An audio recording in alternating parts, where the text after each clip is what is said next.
Så vi har haft en väldigt bra här första dag på Bokmässan idag, alhamdulillah, då många människor har kommit förbi vår monter och uppskattat vårt initiativ att föra dialog och diskussion med människor. Folk har kommit och tagit kopior av Koranen och annan litteratur. Och det är väldigt uppmuntrande att se att Jamaats budskap nu har nått ut till många människor. Många kommer hit och känner igen att vi är Ahmadiyya-muslimer och att det är vi som försöker aktivt att föra dialog i samhället. Och det är någonting som de efterfrågar nu, att det här är väldigt positivt från just Ahmadiyya-muslimer att vi gör detta. Alhamdulillah, we've had people from all backgrounds today. We've had people from different organizations, and I was very happy to see that some people who came said that the Ahmadiyya Muslim community is indeed at the forefront, and we know about the community, and we really like the way they preach and do their tabligh.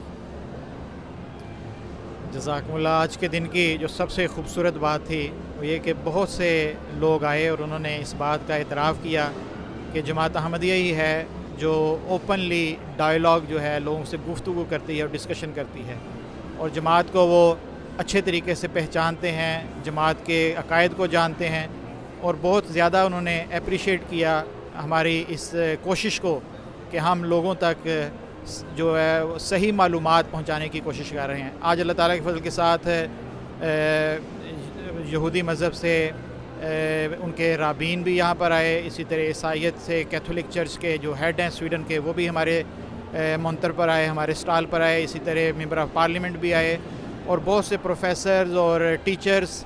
और बिब्लियोथेक से यानी library के साथ ताल्लुक़ रखने वाले लोग भी, और हर एक ने अल्लाह ताला के फजल के साथ हमारी कोशिशों की तारीफ़ की। और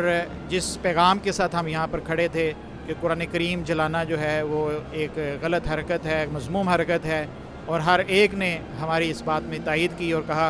कि कुरान करीम जलाना जो है उसको बंद करना चाहिए और कुरान करीम को दोबारा नहीं जलाने देना चाहिए।